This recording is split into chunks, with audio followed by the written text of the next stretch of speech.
এই পুরো ভিউটা আমি জানলা থেকে দেখেছি। এই যে আমার পেছনে যেটা দেখা যাচ্ছে এই হচ্ছে রাস্তা।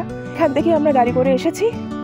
আসার পর এই হচ্ছে আমাদের হোমস্টে নিচে যাওয়ার মানে রুমে যাওয়ার রাস্তা।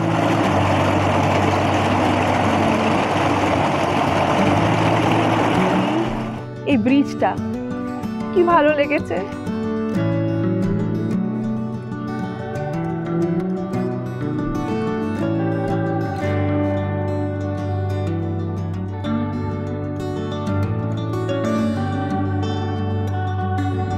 এই হচ্ছে নামথিম্পো। এই রাস্তা থেকে ভেতরটায় যেতে হয়। ভেতরটায় যাবো, তখন দেখাবো, দারুণ লাগবে।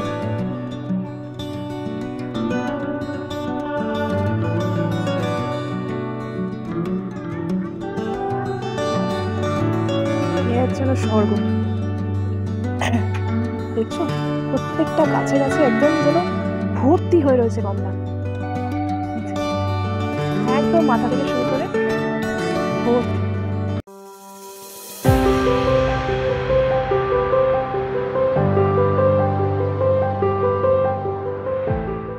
গুড মর্নিং সবাইকে। সিটং এর একটা সুন্দর গ্রাম থেকে আজকে সকালটা শুরু করলাম, আর তোমাদেরও সবাইকে গুড মর্নিংটা বললাম। তো আজকে আমি আছি সিটংয়ে। কালকে তোমাদের কালকের কিছু ছবি দেখিয়েছিলাম, তো আজকেও বেশ কিছু ছবি দেখাবো। কালকে অনেক কিছু দেখানো হয়নি, যেটা হচ্ছে আমরা কোথায় আছি, কোন হোমস্টেতে রয়েছি, চারপাশটা সব কিছুই দেখানো হয়নি। আজকে সকালটার জন্য অপেক্ষা করছিলাম, কারণ কালকে মোটামুটি আমরা যখন এখানে এসে পৌঁছেছি তখন প্রায় সন্ধে হয়ে গেছে। তো সেই জন্য ভালো করে কিছু চারিদিকটা ঘোরানো হয়নি, দেখানো হয়নি। আজকে দেখাবো। কালকে রাত থেকে, কিন্তু কালকে রাত বলা ভুল হবে, পরশু রাত থেকে, মানে যেদিন থেকে ট্রেনে ছিলাম সেদিন থেকে প্রচণ্ড ঠান্ডা ছিল। কালকে সকালবেলাও দেখেছিলাম খুব সুন্দর একটা রোদ বেরিয়েছিল এখানে। আজকেও রোদটা দেখো কতটা ঝলমলে সুন্দর একটা রোদ বেরিয়েছে। চারিদিকটা সেজন্য আরও বেশি সুন্দর লাগছে। তোমাদের একবার চারিদিকটা ঘুরে দেখাই। আমরা যে হোমস্টেটাতে রয়েছি তার পেছনে এই সুন্দর দৃশ্যটা আমি কালকে সত্যিই মিস করে গেছিলাম। তোমাদের আজকে সেজন্য দেখাচ্ছি। পেছনে এই পাহাড়টা দেখো, পুরো নীরবতায় ঘেরা একটা একটা অন্যরকম ভাইব দিচ্ছে। দেখো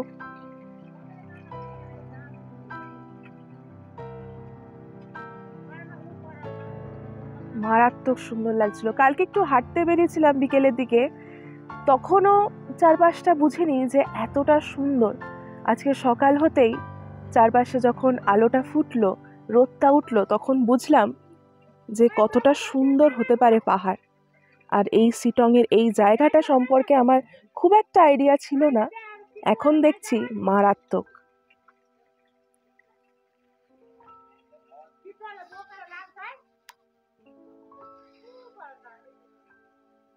ওই পেছনের পাহাড়টা দেখো, কালকে রাতের দৃশ্যটা জাস্ট অসাধারণ লাগছিল। কালকে রাতে আমি ক্যামেরা করিনি, আজকে দেখাবো, আজকে রাতে দেখাবো। ওই চারপাশটা যখন রাত্রিবেলা পুরো গ্রামটা যখন ঘুমিয়ে পড়ে, এখানটা দেখতে যেন ভীষণ মায়াবী লাগে। কারণ চারিদিকে যখন মানে যে ছোট ছোট বাড়িগুলো রয়েছে, বাড়িগুলো লাইট যখন জ্বলে, দেখতে এমন লাগে যেন মনে হচ্ছে আকাশের নিচে, এক টুকরো আকাশের নিচে বসে আছি আর আকাশের চারিদিকে তারায় ভরা।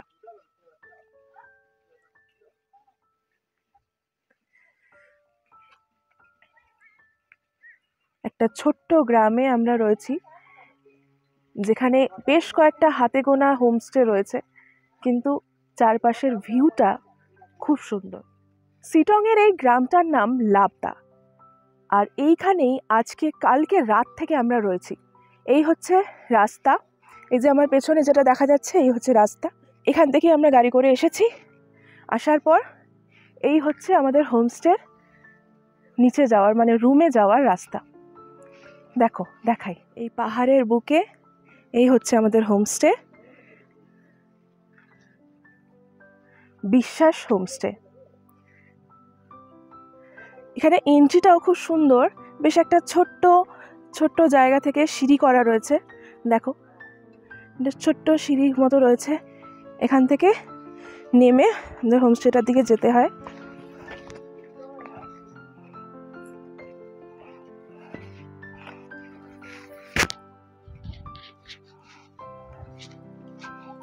এখানে রাস্তাটা আরও নিচে নেমে গেছে, কারণ আরও অনেকগুলো বাড়ি রয়েছে এখানে, এখানকার লোকাল ঘর বাড়ি।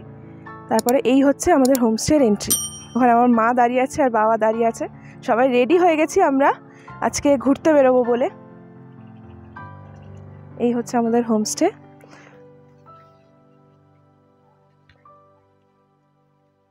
এখানের এই যে জায়গাটা, এই জায়গাটা আমার সব থেকে ভালো লেগেছে। এখানে আমি প্রচুর ছবি তুলেছি। আমরা এই দার্জিলিং অফবিটের 4 রাত 5 দিনের ট্যুরটা প্ল্যান করেছিলাম royal tour and travels company থেকে। ওনারাই আমাদের সম্পূর্ণ ট্যুরটা অর্গানাইজ করে দিয়েছিলেন। ডে 1 এনজিপিতে পিক আপ থেকে শুরু করে লাস্ট ডে এনজিপিতে পৌঁছে দেওয়া পর্যন্ত সম্পূর্ণ দায়িত্ব ওনাদের ছিল। 4 বেলা খাওয়া দাওয়া এবং সমস্ত সাইট সিইং ওনারাই করিয়েছেন। সত্যি বলছি, এই সম্পূর্ণ ট্যুরটা ওনারা দারুণভাবে প্ল্যান করেছিলেন। আমরা ভীষণ ভালোভাবে ঘুরেছি। আপনারা যদি যেতে চান ওনাদের সাথে অবশ্যই যোগাযোগ করে নেবেন। স্ক্রিনে এবং ভিডিও ডেসক্রিপশনে রয়্যাল ট্যুর অ্যান্ড ট্রাভেলসের কন্ট্যাক্ট নাম্বার দিয়ে দিলাম। হচ্ছে আমাদের হোমস্টের এন্ট্রি, ওইদিকে হচ্ছে রান্নাঘর, আর এখানে হচ্ছে আমাদের খাওয়ার জায়গা, আর এই হচ্ছে রুম। একটা রুম, এই একটা রুম। রুম ট্যুরটা করানোর আগে একবার হোমস্টের পেছনটা একবার যাই, রুমটার পেছনে। এখানের জায়গাটাও খুব সুন্দর, একবার দেখো। এখানে দাদাও বসে রয়েছে। দাদা হ্যালো, গুড মর্নিং। আচ্ছা, কালকে তো পুরো রুমটা ট্যুর করাতে পারিনি, জায়গাটাও দেখাতে পারিনি, সেই জন্য আজকে দেখাচ্ছি। এই হচ্ছে পেছনের জায়গাটা। এখানে কি কি রয়েছে একবার বলে দাও তো তোমাদের পুরো জমিতে। ওইটা না, মটরশুঁটি। আচ্ছা, পিছন দিকে হচ্ছে আলু। আচ্ছা, আর পাশে যেগুলো বড় বড় দেখছেন ওগুলো হচ্ছে আপনার রাই শাক। বাহ, এটা এখানে বিখ্যাত না? কালকে বৌদি বলছিল খাওয়ার সময়। আচ্ছা, ও ওয়াও।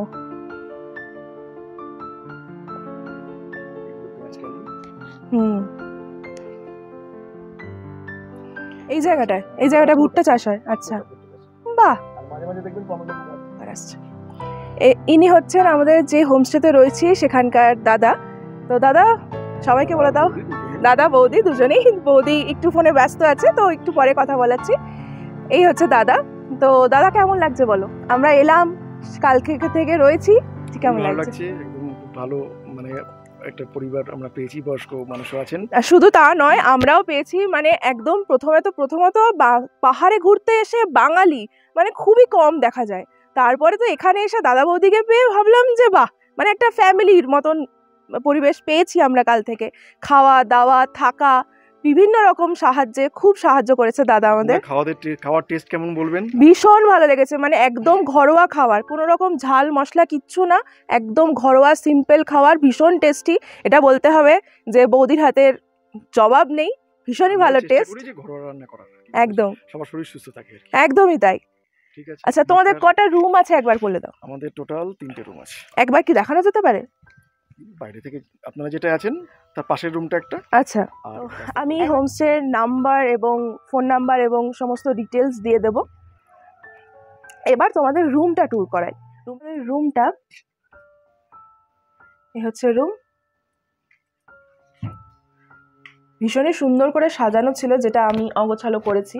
এই হচ্ছে দুটো বেড রয়েছে, মোটামুটি এখানে 4 জন শুতে পারবে। আর এদিকেও একটা বেড রয়েছে যেখানে এখন আমাদের জিনিসপত্র রাখা রয়েছে, সেখানেও মোটামুটি 1 জন শুতে পারবে। এই বেড, এই রুম। এখানে একটা আয়না মতো রয়েছে, এই যে আয়না মতো রয়েছে। আর এই সাইডটা থেকে একটা জানলা রয়েছে, যেখানটা থেকে বাইরের পরিবেশটা দেখা যায়। আর সব থেকে মেইন যেটা, সেটা হচ্ছে এই পাশটা। এই পাশ থেকে ভিউটা দেখো, যেটা বাইরে থেকে দেখাচ্ছিলাম ঠিক সেটা ঘরের মধ্যে থেকে।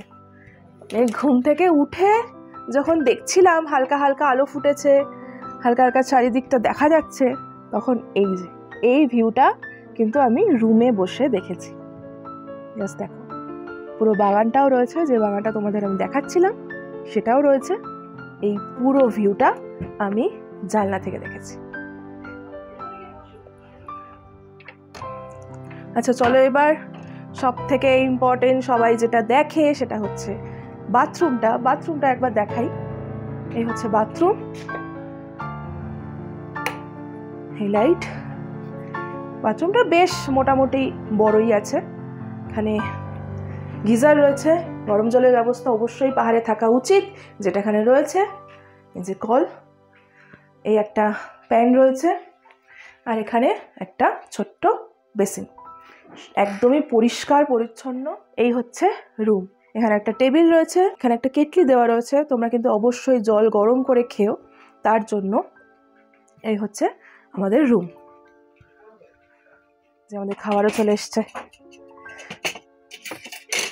বৌদির হাতে। কালকে রাতে এবং কালকে দুপুরে দুবেলার খাবার খেয়ে আমি ভীষণই খুশি। খুবই সুন্দর হাতের রান্না এবং খুব সিম্পল। যাক, সকালে ব্রেকফাস্টটা করতে আমরা এখন বসে গেছি। একটা জিনিস দেখানো হয়নি, সেটা হচ্ছে সকালবেলা আমাদের চা দেওয়া হয়েছিল, চা বিস্কিট দেওয়া হয়েছিল।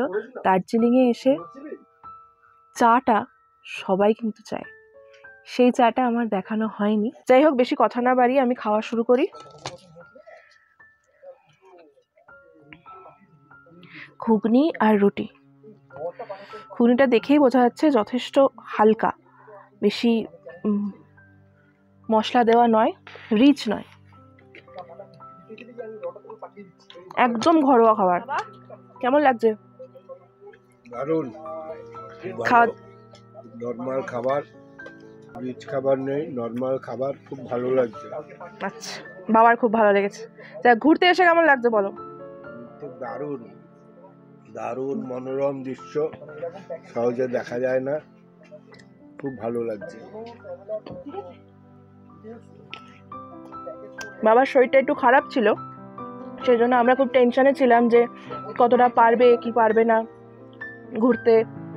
কিন্তু এখন মোটামুটি বাবা ঠিক আছে, ঘুরছেও ভালো মতোই, তো ভালো লাগছে। তো খাওয়া দাওয়া কমপ্লিট। এখন আমরা যাচ্ছি শিটংয়ের বাকি সাইট সিইং করতে। আজকে দারুণ দারুণ কয়েকটা জায়গায় যাব, প্রত্যেকটার নাম এবং জায়গা তোমাদের দেখাবো, দেখতে থাকো। চলো গাড়িতে উঠে বসি, যাই, বাকি কথা রাস্তায় যেতে যেতে হচ্ছে। তো সকাল সকাল আমরা বেরিয়ে পড়েছি। আজকে শিটংয়ের কিছু সাইট সিইং করবো। দাদা, কোথায় কোথায় ঘোরাবে আজকে? अच्छा, आपका जोगीघाट, लेप्चा मॉनेस्ट्री, लेप्चा আজকে? हाँ आज के, আচ্ছা, नामथिंग पोखरी, औलधारा, उसके बाद कमला लेबू गार्डन।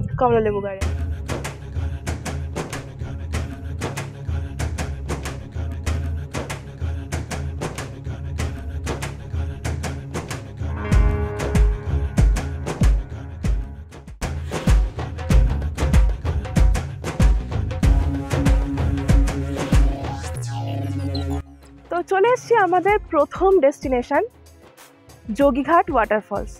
আমার এই ব্রিজটা কি ভালো লেগেছে। চলো ছবি তুলবো, আগে যাই ওয়াটারফলসটা দেখে আসি, তারপর ছবি তোলা যাবে। লোয়ার শিটংয়ে যোগীঘাট গ্রামে অবস্থিত বলে এই ব্রিজটির নাম যোগীঘাট ব্রিজ। ইস্পাতের তৈরি এই সেতুটি রিয়াং নদীর ওপর তৈরি করা হয়। সেতুটির দৈর্ঘ্য ৭৪ মিটার। এটি লোয়ার শিটংকে লাবদা এবং মংপুর সঙ্গে সংযুক্ত করেছে। ২০১৫ সালে বাবা রামদেব এই সেতুটি উদ্বোধন করেন। এর আগে এখানে একটি ঝুলন্ত কাঠের ব্রিজ ছিল, যেটি ব্রিটিশ আমলে তৈরি। সেটি এখন ভগ্নপ্রায় এবং পরিত্যক্ত। এই হচ্ছে যোগীঘাট ওয়াটারফলস যাওয়ার রাস্তা। এটা হচ্ছে যোগীঘাট ওয়াটারফলস। দেখো, আওয়াজ তো শুনতে পাচ্ছি, কিন্তু ওয়াও, জাস্ট ওয়াও। ওই পাহাড়ের মাথা থেকে এটা আসছে, আর এই বয়ে চলেছে। এই হচ্ছে তার রূপ। এই ব্রিজটির নিচ থেকেই বয়ে গিয়েছে রিয়াং নদী। এখানকার ওয়েদার সারা বছরই বেশ মনোরম থাকে।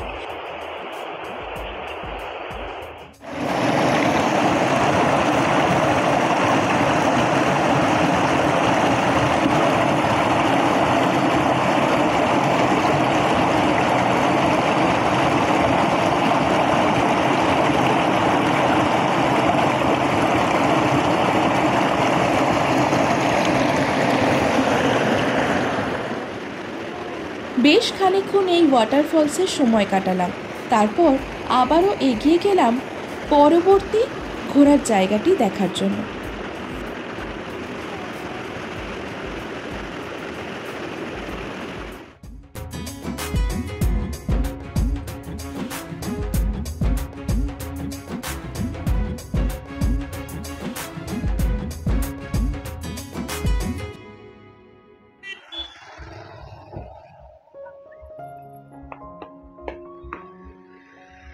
আমাদের নেক্সট ডেস্টিনেশন লেপচা মনেস্ট্রি।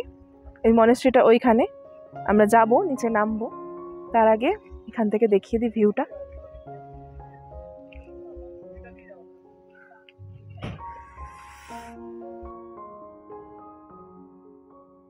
ওই যে আমাদের সুন্দরী কাঞ্চনজঙ্ঘা ওখানে বসে আছেন, কিন্তু মেঘ দিয়ে পুরোটা ঢাকা, তাই দেখাটা পেলাম না। দেখা যাক আর বাকি দিনগুলোতে তার দেখা পাই কিনা। আসলে সুন্দরী তো খুব একটা দেখা দিতে চায় না। চলো এবার যাই, নিচে যাই, মনেস্ট্রিতে যাই। থাম গ্রামের কাছে আপা সিটংয়ে অবস্থিত প্রায় 350 বছরের পুরনো এই বৌদ্ধ মন্দির। মন্দিরটি মূলত মাটি আর বাঁশ দিয়ে তৈরি। লাট মহালদিরাম রোডের ওপর প্রায় 100 মিটার নিচে হেঁটে মঠে প্রবেশ করতে হয়।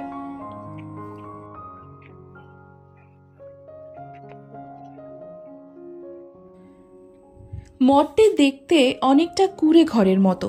এটির আসল নাম আপার ঘাইলেটার লংহো লেপচা বৌদ্ধ মঠ, কিন্তু স্থানীয়রাও এই আসল নাম অনেকেই জানেন না। কেউ কেউ এটিকে মানা মঠ বলে থাকেন, যেহেতু মানা গ্রামের কাছে এই মঠটি অবস্থিত। আবার অনেকে থাম মনেস্ট্রি বা লেপচা মনেস্ট্রিও বলেন। মঠে রূপান্তরিত হওয়ার আগে এই মঠটি আসলে লেপচা রানীর মহল ছিল। এটি সিটংয়ের একমাত্র বৌদ্ধ বিহার যা লেপচা বৌদ্ধ সম্প্রদায় দ্বারা পরিচালিত হয়।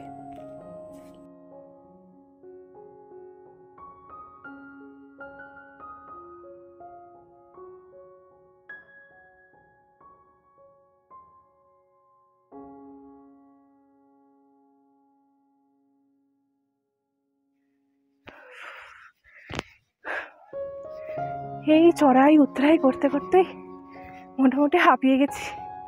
এখন আমি যাচ্ছি একটা ফটো জোনে, যেখানে মোটামুটি সিটংয়ে এসে সবাই ফটো তোলে। সেইখানটায় জায়গাটা যথেষ্ট উঁচু, দেখতে পাচ্ছ? সে নিচে আমাদের, ওই যে আমাদের গাড়ি, সেইখান থেকে এতটা উঠে আসতে হচ্ছে। হাঁপিয়েছি, চলে যাই। I love Sittong. ইস, একটু যদি কাঞ্চনজঙ্ঘাটা দেখা যেত তাহলে একদম 16 কলা পূর্ণ হয়ে যেত। জায়গাটা খুবই সুন্দর, জাস্ট দেখো, ভীষণ সুন্দর, অপূর্ব অপূর্ব।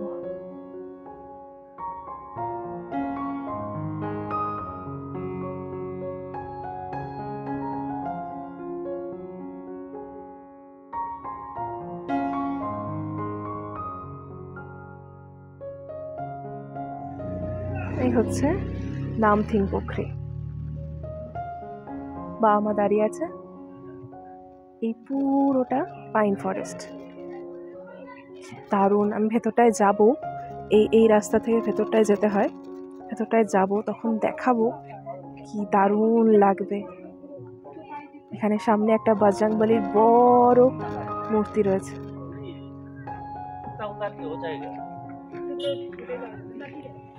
এখানে একটা ছোটোখাটো দোকানও রয়েছে যেখানে বিভিন্ন টুপি, শীতের টুপি, চাদর সব কিছু পাওয়া যায়।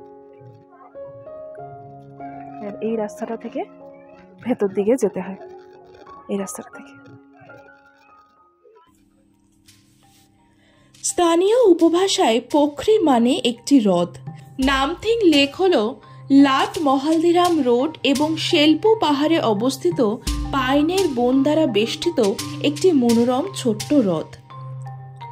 জোর পোখরি ব্যতীত নামথিং পোখরি এই বিশ্বের একমাত্র স্থান যেখানে এই হিমালয়ান স্যালামান্ডার দেখা পাওয়া যায়। পাইন ফরেস্ট, বিশাল বড় বড় পাইন গাছ। এই হ্রদের পাশেই রয়েছে ঘন পাইন গাছের সারি, যেটি দেখতে খুবই মায়াবী ও মনোরম লাগে। স্থানীয়রা বলেন লেকের চারপাশে ঘন গাছপালা থাকলেও একটি পাতাও পড়তে দেখা যায় না। একটি পাতা পড়লেও একটি পাখি এসে তা সরিয়ে ফেলবে। এ এক অদ্ভুত ঘটনা।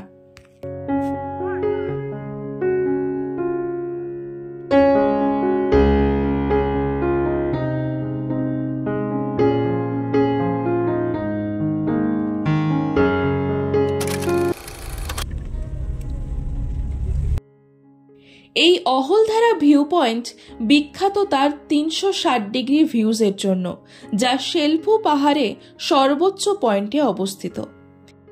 এই হচ্ছে আমাদের next destination, Ahaldhara view point.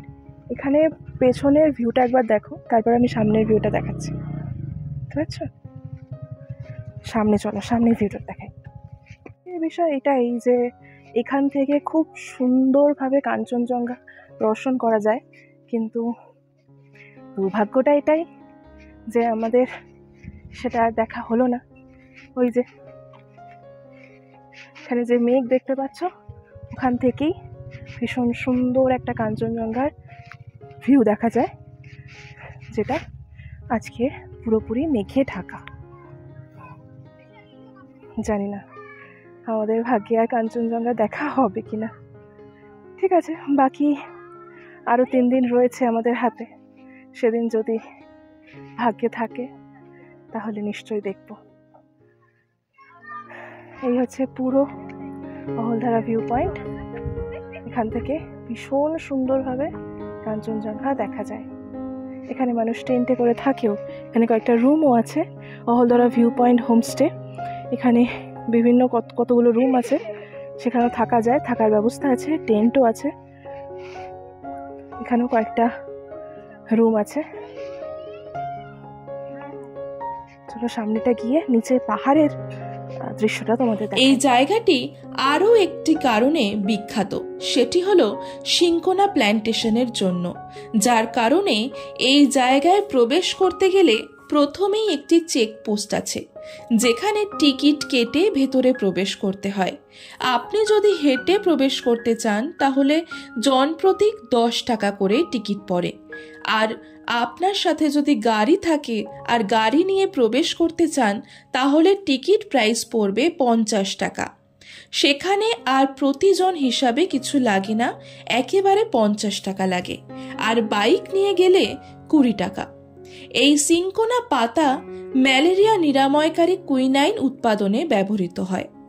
এখান থেকে পাহাড়ের দৃশ্য দেখতে দারুণ লাগে, পুরো 360 ডিগ্রি হিল ভিউজ। আর ভাগ্য ভালো থাকলে কাঞ্চনজঙ্ঘার দর্শনও আপনাকে মুগ্ধ করবে এই জায়গা থেকে। এই ভিউ পয়েন্ট থেকে সকালের সূর্যোদয় দেখতেও চমৎকার লাগে।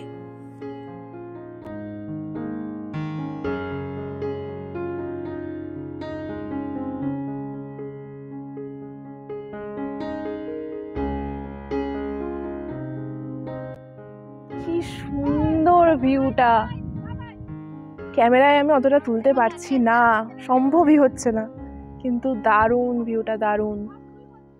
দেখো কোথায় কোথায় না মানুষ নেমেছে। এই দেখো, দেখেছো?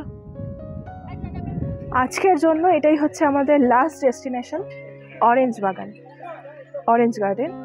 প্রচুর প্রচুর অরেঞ্জ হয়ে রয়েছে, না মানে সারাটা রাস্তাতেই দেখছিলাম যে প্রচুর গাছে একদম ভরে গেছে অরেঞ্জ।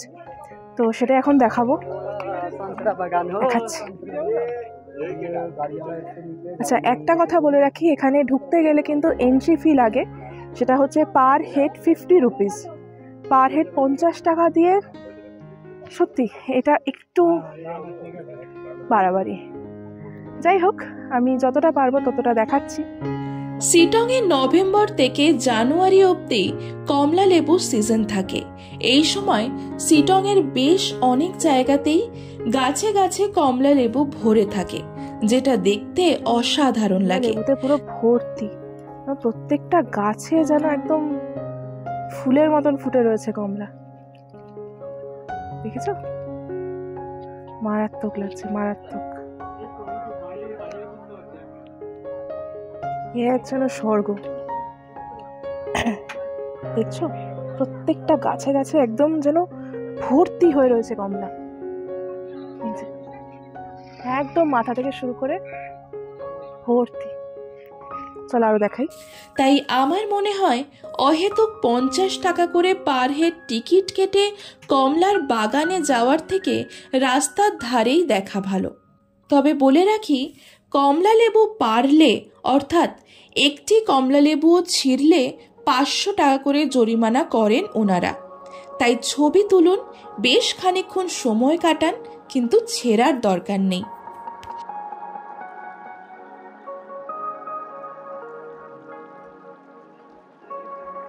কমলার বাগান, পুরো কমলা লেবুর বাগান, কত কমলা। মানে এই সময়টা মনে হয় কমলা সিজন, তো এই সময়টা পুরো সবকটা গাছে ভরে থাকে। দেখো,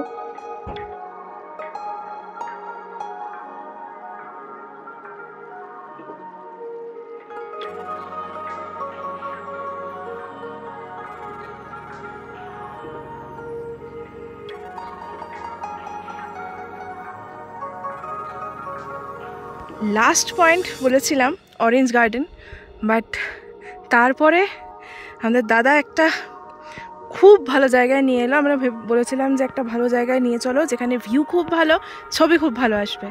তো এই জায়গাটায় নিয়ে এলো। জাস্ট উঁচুটা কতটা দেখো, আমি দেখাচ্ছি আমাদের গাড়িটা কোথায় রয়েছে আর আমরা কোথায় আছি। ওই যে আমাদের গাড়ি, আর এই রাস্তা ধরে আমরা উঠে এসছি। উঠে এই হচ্ছে ভিউ।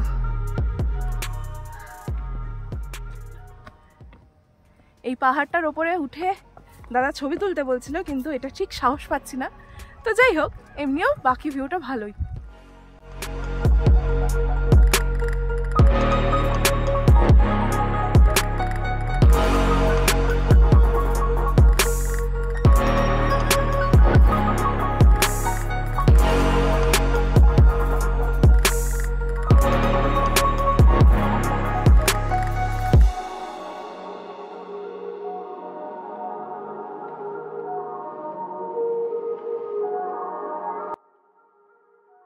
পাহাড় আমাকে বারবার মুগ্ধ করে।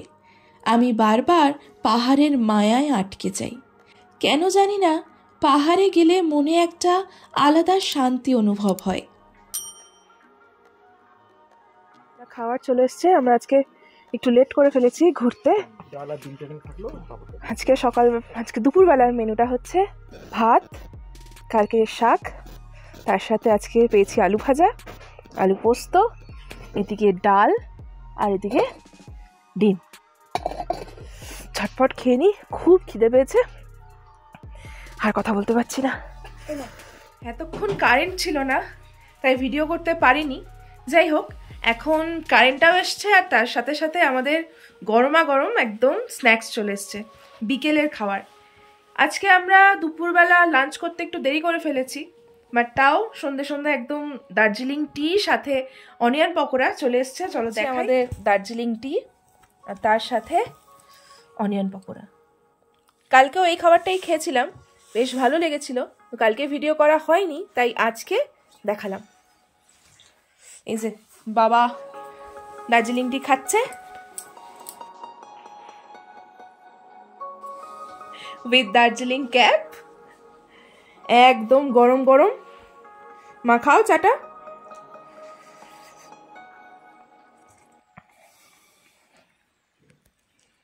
বলেছিলাম না যে সামনের পাহাড়টা থেকে দৃশ্যটা দেখতে ঠিক এরকম লাগে।